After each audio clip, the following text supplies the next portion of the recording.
like I was saying earlier, a little bit of overhang on this side, no biggie. You can tuck that right on in.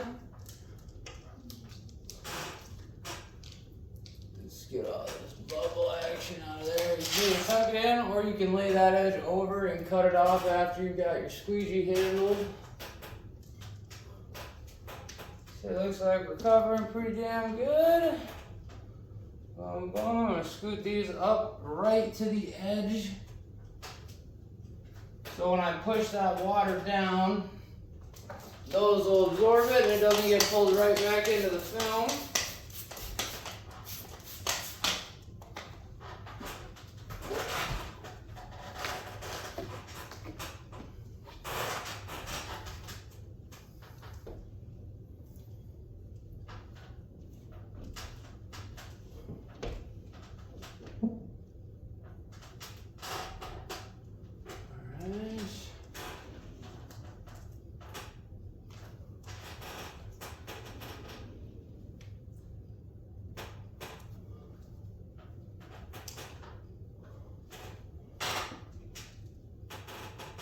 I always like to get my top squeegeed out as good as I can.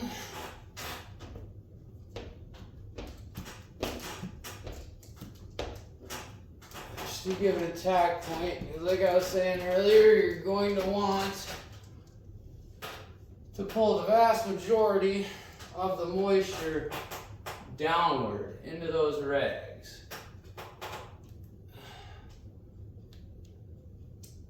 It's going to allow for it to soak up the water instead of pull back in. Boom. Also going to go through and just get that little bit of extra. I don't know how good the quality is, but if you can see that little tiny overlap there, boom, problem solved. Problem solved. Same thing with this. You just sneak up under that rubber gasket, run her on over. Sometimes it can be a little difficult, sometimes you need more pressure than others. However, she'll tuck right up in there. Look at this. Boom. Boom, son. Alright. Now, that weirdo little part out of the way. You can worry about all that shit later. We're just gonna squeeze you down.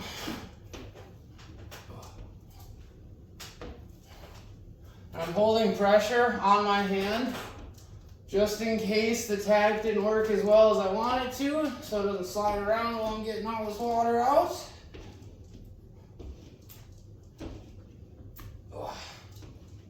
Boom. Again, down into those rags.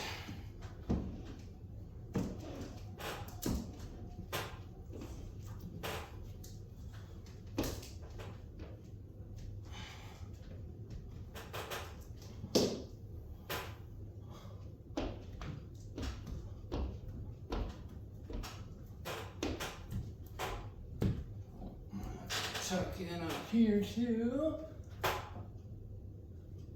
Just a quick little swipe.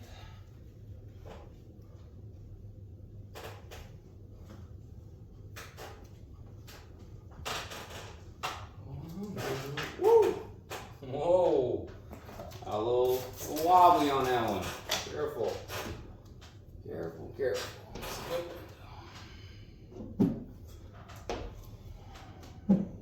Pushing all that water down.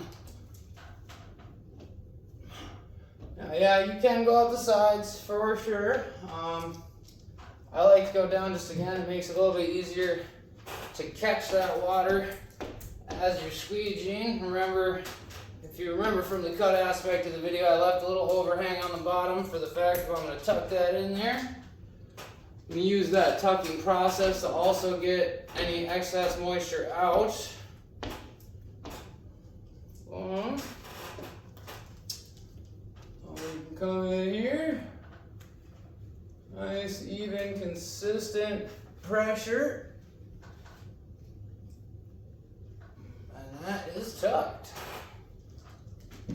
As you can see, if you do it right, there's no reason to mess the film up when you're doing it. You can do it in a clean manner. You just have to make sure you're not trying to tuck a ton of film in there. Oh, there we go. Just going in and soaking up that edge water again, otherwise it's going to pull back into the window.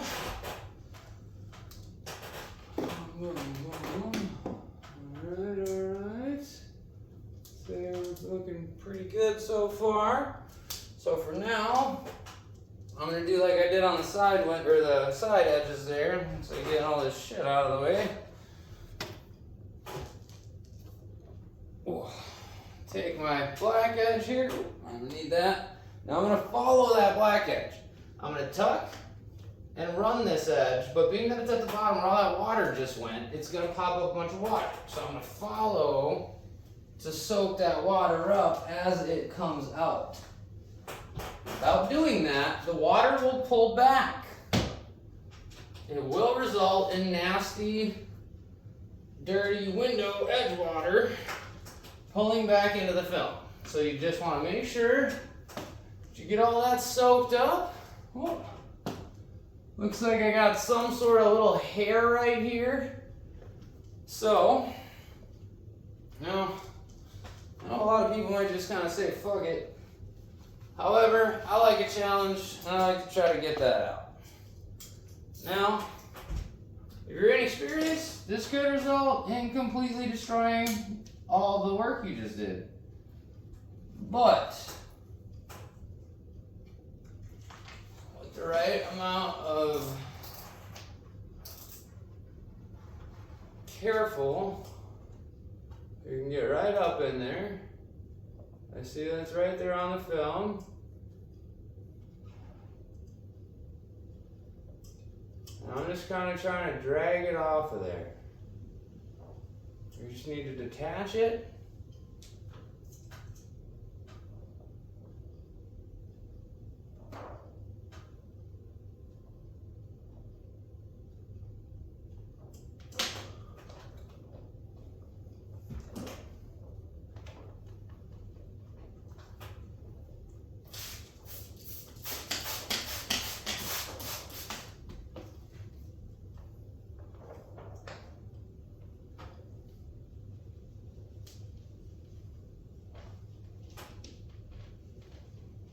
That's looking like a problem solved.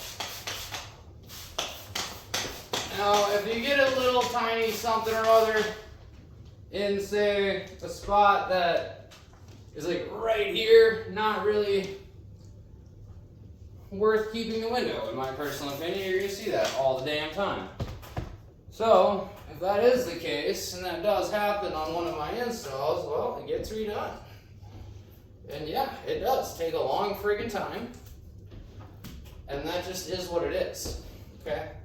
Like, thing with these windows, people live in houses, man. They're looking out of these windows all the time.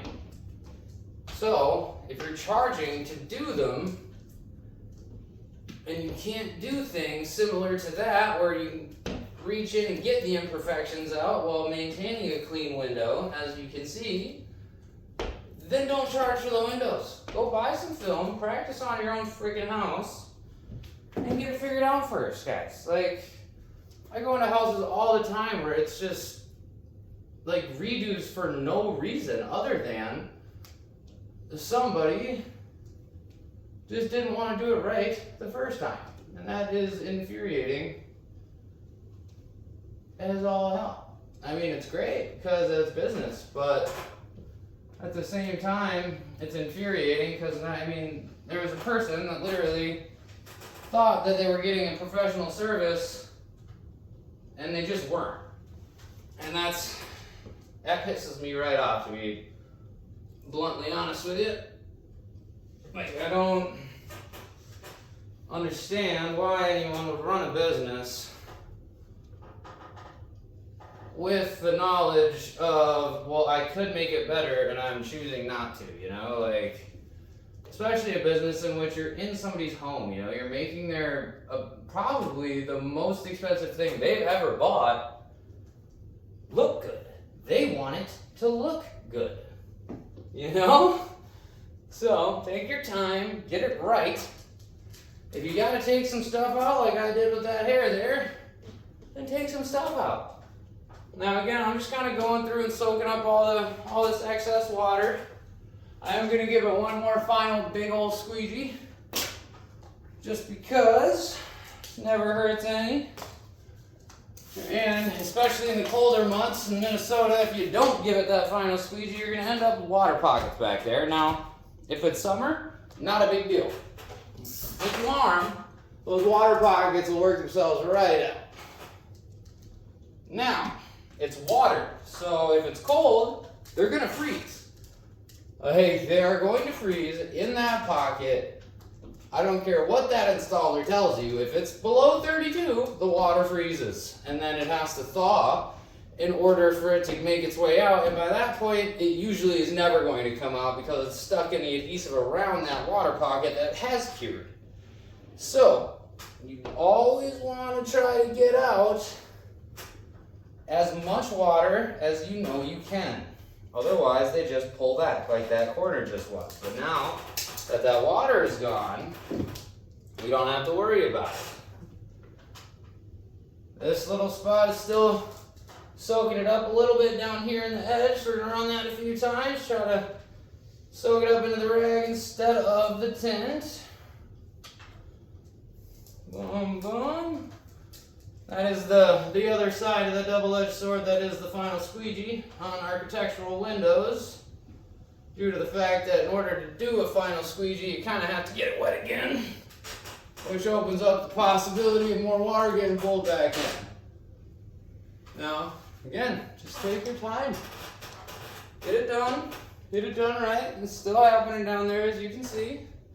So because it's still happening, that makes me think that maybe it's not water. I mean, it is water that's being pulled back up, but maybe it's not just because there's water there, but because I've got too much tucked into that bottom left corner. So if that's the case, the film is going to be applied pressure in the wrong way, creating that finger. So what I'm going to do is first off get this final squeegee out of the way. Wipe that edge down. And so that finger, instead of just continuously trying to push it down, we're going to cut this edge because that is too full or too much tint there. So we go boom.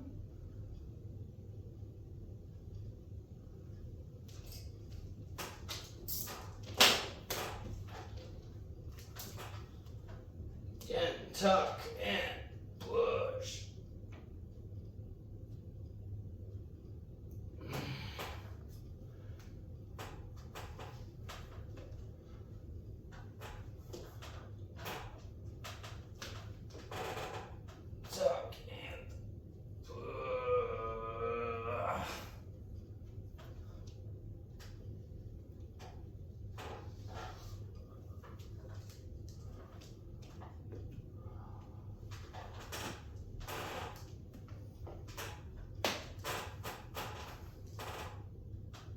Man, that water does not go away. Now it is just the water at this point. There's just a lot of, must be the angle of the house forcing it to land there.